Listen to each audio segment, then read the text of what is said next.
Hi, Sarah. Hi, Alison. So, big strike this week against the pension reform that will raise the retirement age to 64. We'll all have to work another 2 years under this reform.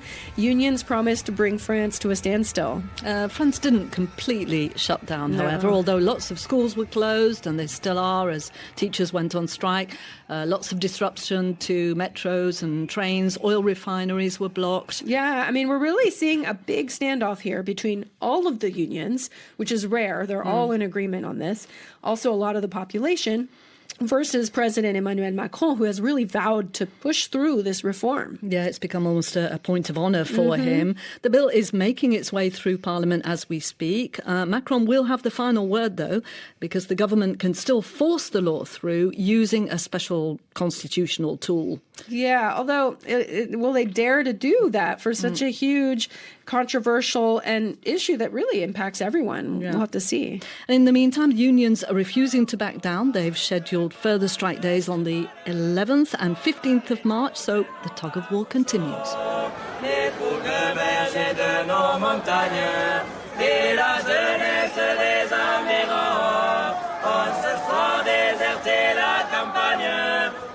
In the meantime, France's farmers came to Paris. The big annual agricultural fair, the Salon d'Agriculture, was held at the massive Porte de Versailles Convention Center in the south of Paris last week. Huge. I mean, 615,000 visitors this year. It's the first full-on edition since COVID. Yeah, because agriculture weighs very heavy in France, doesn't it, Sarah? We've got more farming land here than in any other country in Europe. Yeah, and so all the politicians show up to this fair. Macron inaugurated it, as presidents tend to do. He spent the whole day there, and throughout the day was faced with questions about rising prices and, of course, the pension reform. The main hall and the main attraction are the rows of prize cows and pens of sheep and pigs. There's the occasional animal noise. You can hear the cowbells, but otherwise the animals are quite silent. They lay on their hay. They wait for their turn in the ring to get their prizes or just keep their heads low as crowds point at them and take their pictures. Yeah, maybe the breeders only bring the well-behaved animals, perhaps. Who knows? Or maybe they're just scared stiff. That's true, yeah. It's not necessarily the best conditions for animals it seems to pretty be stressful. But livestock actually is just one part of this whole fair. It's full of presentations from across the world of agribusiness. There are lots of stands selling regional specialties, food specialties, a lot of meat. And to raise this meat, you need grain, lots of it. Soy, corn, wheat, sunflower seeds, which have been very impacted by the war in Ukraine, which is a major exporter of grain before the war. It produced 2/3 of the world's sunflower meal. Ça a été très compliqué. That's Laurent Rousseau, the director of the French Oil and Vegetable Protein Trade Association, who says at first, at the start of the war a year ago in February 2022, things were very, very, very complicated. The trade association brings together growers and seed producers and producers of things like colza and peas, soy, and of course sunflower, which is a major crop that feeds animals in France. But France does also grow a lot of sunflower itself, doesn't it? You see the fields when you drive through the countryside, especially in the spring. Yeah, it's beautiful. Yeah, but it imports a lot too. So before the war, France imported 400 to 450,000 tons of sunflower meal from Ukraine each year. It produced about 300 to 400,000 tons. So it was importing, about the same amount as it was producing. France also imported 120,000 tons of sunflower oil. This was sold as cooking oil, vegetable oil for human consumption. So when all that was cut off pretty abruptly with the war, French producers had to jump into action. On a pu compenser progressivement, assez rapidement, mais progressivement. We were gradually able to compensate fairly quickly for the shortages. We increased the amount of land for French production. To give you an idea, for 120,000 tonnes of oil, you need to plant about 100,000 more hectares of sunflowers. And we were able to get those 100,000 hectares. The market demand encouraged it, and our farmers were motivated to plant sunflowers where they could. You do it through crop rotation, by replacing corn, for example, or other crops. The war in Ukraine had another impact, which was on seed growers. Ukraine is one of the largest suppliers of seeds to France and Europe, and also to Russia, as it turns out. They have the space and the capacity to grow these plants for seed, which need to be separate from the commercial crops. When the war started, the seed growers stopped working. And now, even if we've been able to manage the production of oil and proteins, we're still very worried about seeds, because Ukraine had the right conditions and had developed the knowledge for growing those seeds. So our focus now is on finding growers who have the capacity to produce what we need. For now, there are no shortages, but we need to prepare for the future, and the focus is on seeds. A real concern. For now, there are enough seeds, they do keep, but they'll get used up. Laurent Rousseau says all of these shortages have really bolstered this idea of self-sufficiency. The important thing for us is to become more independent. That doesn't mean being self-sufficient, because that will never happen. But in terms of vegetable proteins used for animal feed, France is the most independent country in Europe. We produce more than 50% of what we need, whereas the average in Europe is 36%. We need to preserve this and improve on it. Our goal is to produce 60 to 65% of our animal feed, and for human food we're aiming to be self-sufficient. We are able in Europe to be self-sufficient for human food production, but the volumes are much lower than for animal feed. Self-sufficiency will be achieved through producing more, but also by changing how animals are fed. So farmers are being encouraged to feed cows more hay and grass, so they need less protein supplements. Chickens, though, they need the protein. So for now, soy, which has 50% protein, is the most efficient food. Turns out they won't eat peas. They don't like the taste. Sunflower meal is only about 30 to 40% protein. There are processes to compress and extract more from the seeds to make it even denser, and French companies are starting to build up factories to do that. But a lot of that was being done and developed in Ukraine. The war has jump-started a need to think about all this in France. The crisis in Ukraine destabilized us much sooner than we expected, but in any case, we were going to have to address the issue of vegetable protein supply over the next 10 or 20 years. It speeded up our awareness of being dependent. Now the question is, once the war is over, which I hope will be quickly, how do we work with Ukraine to develop together our independence in a balanced and sustainable way for everyone? So Ukraine produced a lot of sunflower, but also wheat, right? Yeah. It was the world's 5th largest exporter of wheat before the war, shipping mostly to developing countries in Africa and the Middle East. This year, figures have shown that they're still exporting quite a lot, although that's gone down because, of course, the war has blocked harvests and blocked especially transport out of Ukraine. And countries that have been used to receiving the grain are now looking elsewhere. France, Europe's #1 wheat exporter, has reported an increase in demand. Apparently exports are up 25% from last year. And it's the demand is coming from clients in Algeria, Egypt, Morocco, historical clients. They've now seen a drop in supply from Ukraine. I wondered, though, how the increase in exports from France, which, of course, also involves an increase in price, has impacted smaller producers and producers of other grains. At the agricultural fair, I met Cédric Truffemus, who's a producer of petit épeautre in the Alps, small spelt. C'est l'ancêtre du blé. Il y a des traces de petit épeautre 9000 ans avant Jésus-Christ. It's the ancestor of wheat, he says. There were traces of small spelt dating back to 9000 BC. Truffemus has been growing this for 20 years. He started with his dad, who was looking for a niche crop. About 15 years ago, he and other growers secured a geographic label, an IGP, which defines the growing area and imposes crop rotations and other requirements. But that means the crop is valued as a high-quality product from a specific terroir, and it could be more profitable than wheat. And yet, Truffemus told me it's difficult to recruit farmers to plant it. We don't have enough producers in our region, so each year we try and get more farmers to convert. We're getting there. It's a slow process, despite high demand that we can't satisfy. Farmers grow quite a lot of lavender in our region, along with barley for animal feed, and quite a lot of wheat too. Often, when a farmer is already moving towards organic agriculture, small spelt is a good crop because it has more value than the non-organic crop, and the geographic label is another added value. It adds value because small spelt can be sold at a much higher price than regular wheat because the yield is much lower. You can harvest about 5 tons of wheat per hectare, whereas small spelt yields 2 tons, and then you need to remove the outer layer of the grain. You lose another 35%, so you get 1.3 tons per hectare. Il faut croire en produit.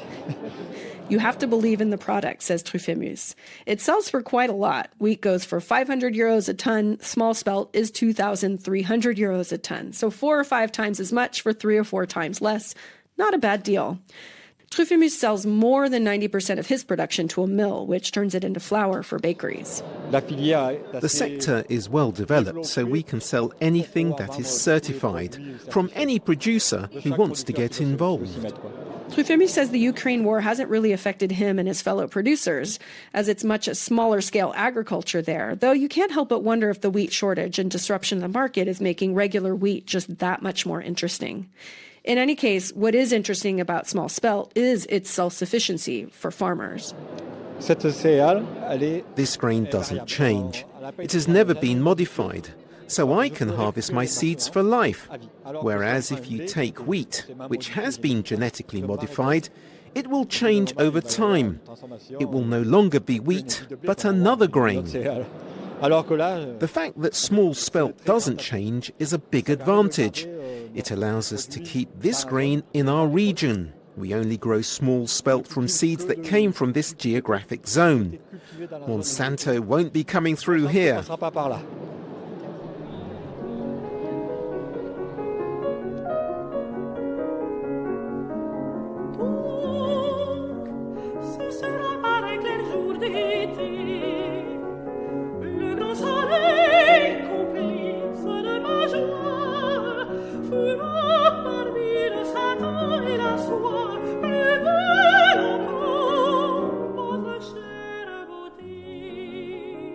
Sarah, take a listen to this.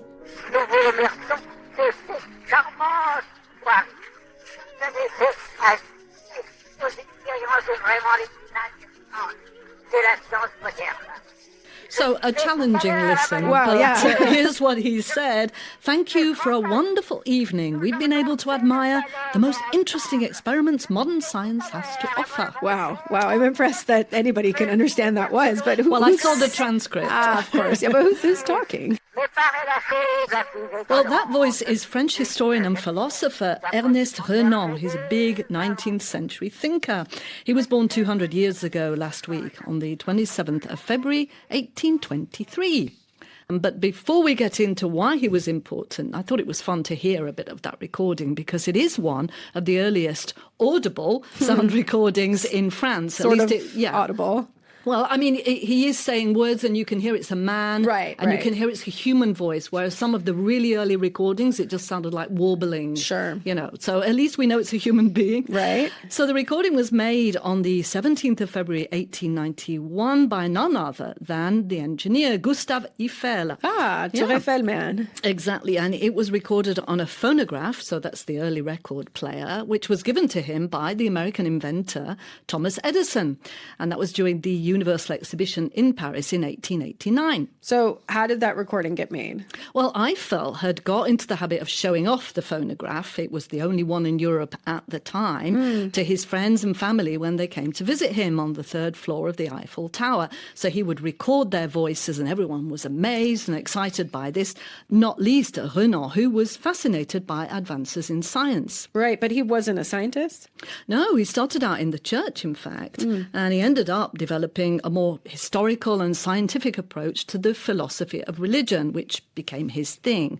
It culminated in his most famous work, Life of Jesus, published in 1863. Oof, okay, that's a big evolution. Why don't you walk us through it? So the guy was born in Brittany and he started training for the priesthood and joined a seminary aged 15. He became a priest, but he couldn't really square up the church's teachings with his interest in philosophy.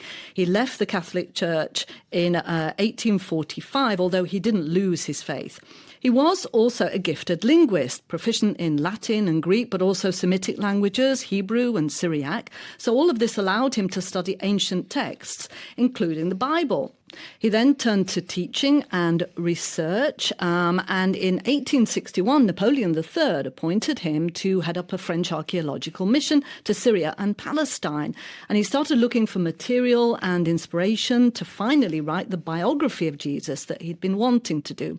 He wrote the first draft of Life of Jesus on that trip. When he returned to France, and just before the book was published, he was elected to the chair of Hebrew at the prestigious Collège de France. And in his opening lecture, he referred to Jesus as an incomparable man. Jesus as a man, as a historical figure.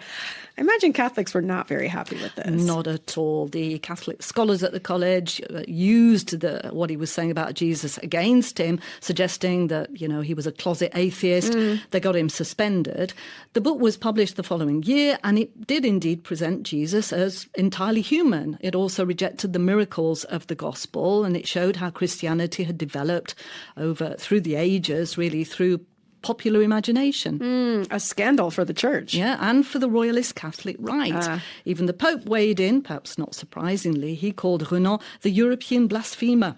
The book, though, was translated into English the year of its publication, so it travelled very widely. There's since been some controversy around Renan's use of the word race to denote differences between the Aryan and Semitic language groups.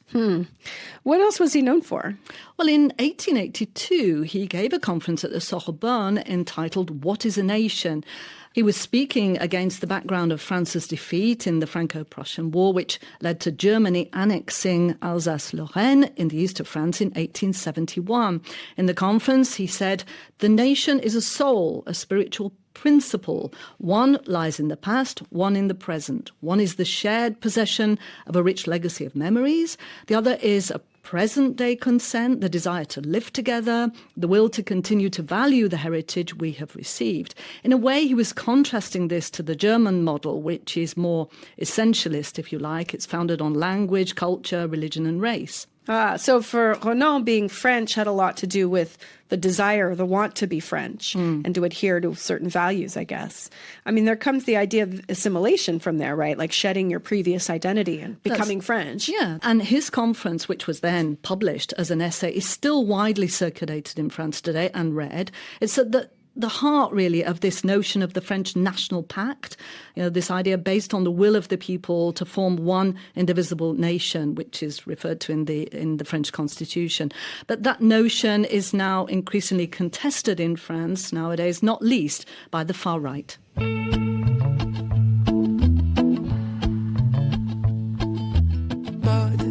Je te maudis, tu me voles. Qui je suis, si je te suis, qu'on me pardonne de vouloir être comme tu es mode. Sarah, how much of your wardrobe do you reckon you wear? Good question. I have a few formal dresses that I rarely wear anymore. There's several things that don't really fit me that I do keep out of nostalgia. My grandmother made them, or I sort of have this image of my children wearing them later. I don't know, maybe 2/3 of it. Hey, well, that's a lot better than average. Most clothes just sit in people's wardrobes, gathering dust unused. Well, that's a shame, because a lot of environmental pollution was created in making those clothes with all the dyes and the chemicals used. And making the fabrics themselves generates a lot of CO2 and other greenhouse gases. Research has shown that the clothing industry overall is responsible for around 4% of all global emissions, although the UN puts the figures much higher than that. The subject isn't new, but it did come back in the spotlight over the last month with what's known as Fashion Week, which is, in fact, a month of shows in New York, London, Milan and Paris. It finished in Paris just this week. It also happens twice a year, not once. Right. The British NGO Carbon Trust has calculated that these fashion weeks generate 241,000 tonnes of CO2 per year. Wow. Yeah, when you take into account all the travelling, the transport, the accommodation and so on. So fashion shows are the very visible side to the fashion industry. But the bigger problem is the growth of so-called ultra-fast fashion, which encourages people to buy lots of fairly cheap clothes. That's what fashion journalist and green activist Catherine Doriac told me.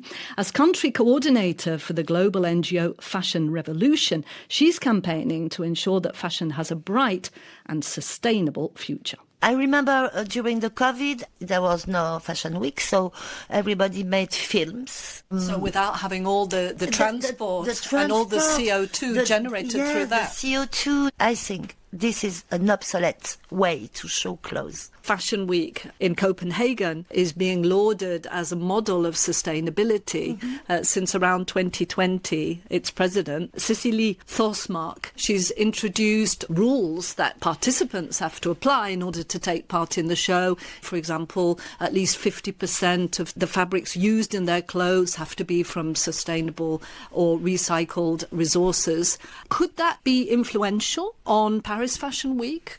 That would be great. I don't see so much brands in France that are clean, to be polite. That's a problem. For example, you go to a luxury brand. There is so much polyester and artificial materials in the collection. And the problem is all the microparticles that goes to the ocean when you wash it. There are awareness about this subject and solution, but we don't see a lot of changes. But you love fashion. Yeah. Who doesn't love fashion? What is your closet like? What is your model of fashion? I have clothes everywhere.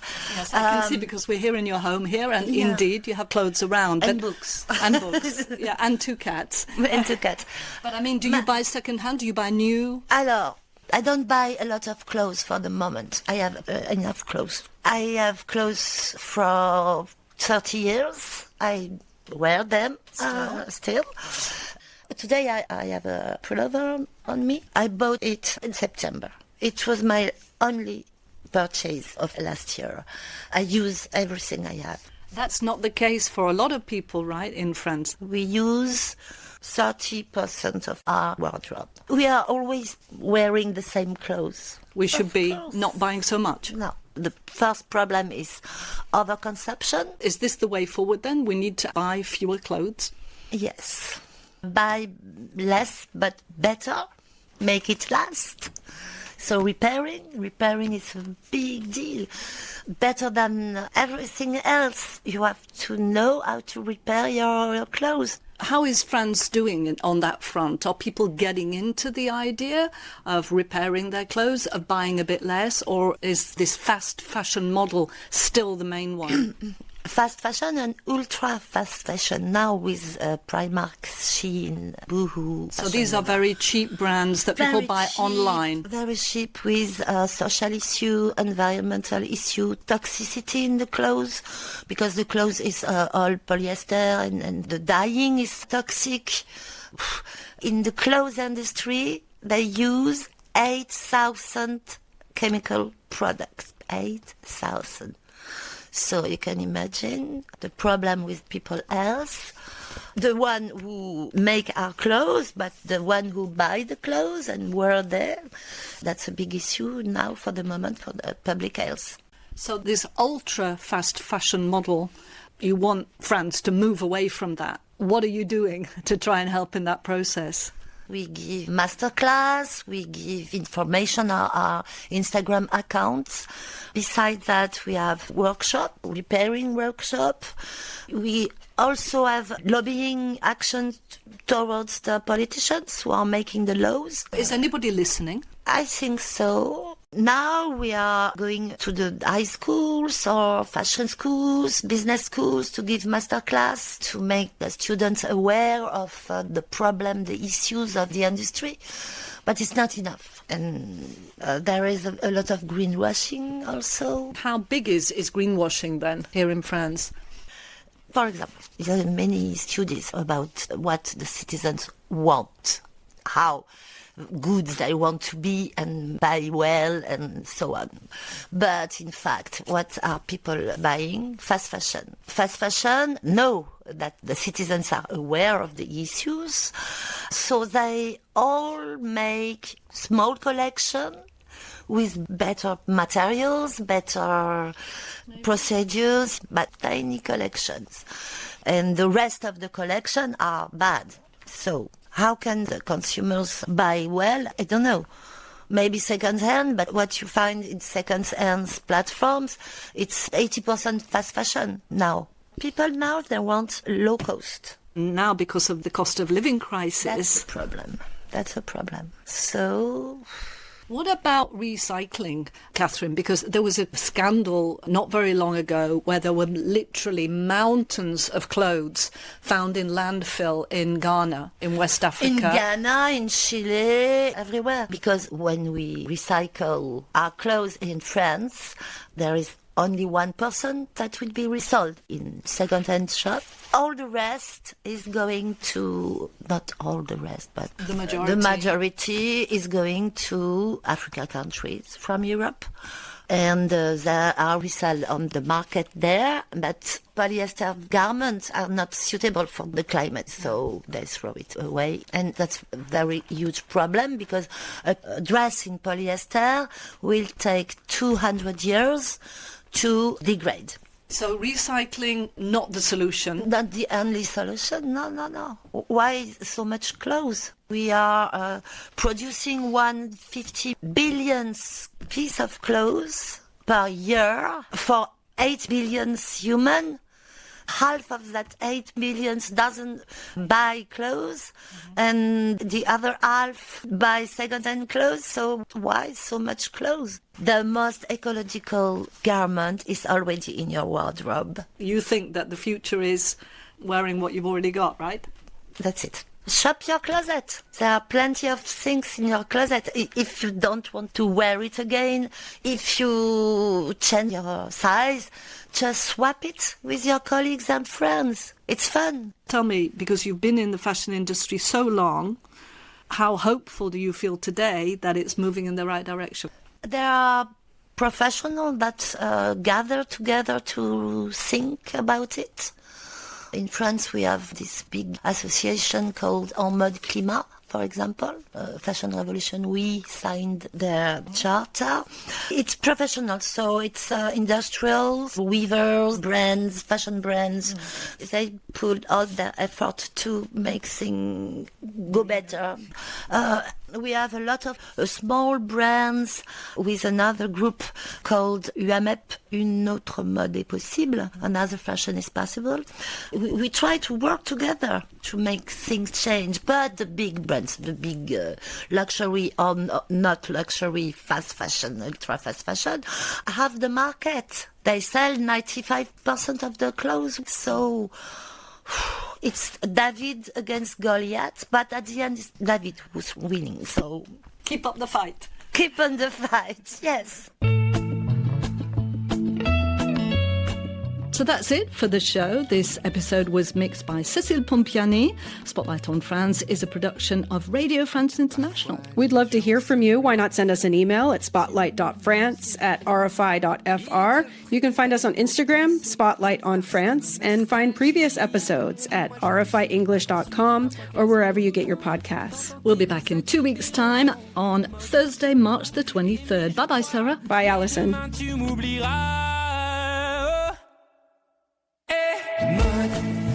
Mode, je te maudis, tu me voles. Qui je suis si je te suis, qu'on me pardonne de vouloir être comme tu es. Mode, je te maudis, tu me voles. Qui je suis si je te suis, je me